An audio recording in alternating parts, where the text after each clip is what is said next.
সরস্বতী পূজার প্যান্ডেলটা কমপ্লিট হওয়ার পর দুপুরবেলা ঠাকুর বাইনা দেবার কাছে আমাদের গ্রামে ভোর দুপুরে হাতি ঢুকে যায় বলে এটা জীবনে ভাবেছিল না রে বা। চলো তাহলে সরস্বতী পূজার প্যান্ডেলের ভিডিওটা প্রথম থেকে শুরু করা যাক। সকালবেলায় মুখটা দিনে কাঁচা লঙ্কা চপটা নিয়ে হাঁটি হাঁটে মোতাটার দিকে চলে এলাম। এখানে রোদ তাপিতে পুরো চমড়িটা পুরো মোচাড়ে মারি দিলাম সেই লেভেলের। খাওয়া দিতে হাঁটি হাঁটে আমাদের বাড়িটার দিকে চলে এলাম। বলি জল পোয়াতে হবে, পূজা এখনো পোয়ানো হবে না। তা বিলাতি লঙ্কা আলু ফালু এগুলো শুকান যে আর দেরি না করে আমাদের 5 ঘোড়া মেশিনটা সকাল সকাল স্টার্টটা মারি দিলাম। দেখতেই তো পাচ্ছ দিনে সোজা কাঁধে যে কোদালটা নিয়ে হাঁটি হাঁটে বিলটার দিকে চলে এলাম। দাঁড়ায় দাঁড়ায় সব বিলগুলো এখানে পাওয়াই নিলাম। পাওয়া না হয়ে যেতে ফোকার সঙ্গে বাইরে দিলাম। আমি ফোকার সমীরা দোষা বলছি ঠাকুর ওটা দিতে যেতে হবে, বাইনাটা দিয়ে হবে না। আগেবার পাইয়াই নেয় না কি এই জন্য তাই বাইরে দিলাম সোজা গোয়াল তোর দিকে। আসি না দেখছি ঠাকুর দোকানে খাঁচিয়ে ভিড়। বলছে নাকি যাগলে আগের থেকে অর্ডার দিয়েছে সেগুলো ওরা নিয়ে যাচ্ছে। আমি বলি দেখে আছে না নাই, বলছে একটাই আছে। তাই বলে ঝটপট করে আমাদের বাইনাটা দিয়ে দেয়, নাই তো এখন পাবো না। রাতের বেলা কোথায় হরবড় হতে হবে।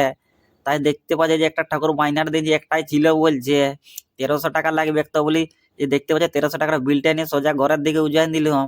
দুপুর বেলায় চান খাওয়া দাওয়া করে আমাদের বহু কাজ বলি পেন্ডিং এ আছে আরো। দিনে দুপুর বেলা ভাতটা মোচাড়ে মারি দিলাম। আর যে মোটর বলছে মাটিটা গুল রে পেছন থেকে তোকে আমরা ফ্রেমটা করতে থাকি।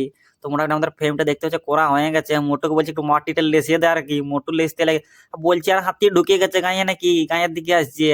মোটু আর স্কুল যাতে এডমিট আনতে আনতে দেখছি আর হাতি দেখতে আছে। শুভ পুরা দেখছি যা নিয়ে চস্ত বলছে ঝুড় পাতা মোচাড়ি নিয়ে যাবো। আসিনে দেখছি আমাদের থেকে আগে বহু লোক আসি গেছে রে বাপ।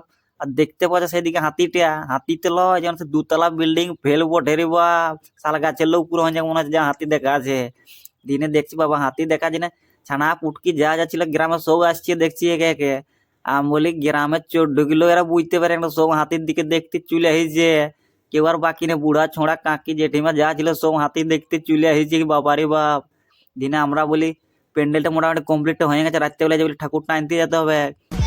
আর পূজার বাজার ফাজার একেবারে করে নিয়ে আসবো বলি দিন অটোটা চাপিনে সোজা দেখতে পাচ্ছ গোয়ালতোর দিকে চলে এলাম ফলের দোকান দিকে। ফলের দোকানে পূজা বলে নাকি জানি না খাঁচিয়ে ফোন নাম করেছে আর ফল দোকানটা খাঁচিয়েও ভিড়। তাই দাঁড়ায় দাঁড়ায় যে চেরি ফল আপেল খেজুর ফেজে গুলো সব বাঁচিয়ে নিলাম। বাঁচা আমার যেতে যে হাঁড়ি ফাড়ি যা ছিল সব বাঁচিলাম আর চলে এলাম আমাদের অটোটার দিকে। আসি না সব অটোটা রাখিয়ে দিলাম। এখানে দেখছি বাবা দোসার খাঁচিয়া পিড়ি পায়ের ডিপে আছে। আর দেখতে পাচ্ছি একটাই মাত্র সে ঠাকুরটা আছে যেটা আমরা অর্ডার দিয়েছি, বাকি সব বিক্রি হয়ে গেছে। তাই বলছি বাঁধাবাঁধি যা সব করে দাও। দিনে দেখতে পাচ্ছি আমাদের অটোটা পেছন দিকটা এনে রাখিয়ে দিলাম ঠাকুরটা। আমি আর পোকা ধরে আছি না তো পড়ে গেলে সবাই যাবে, এখন পুজো আমাদের মাটি হয়ে যাবে।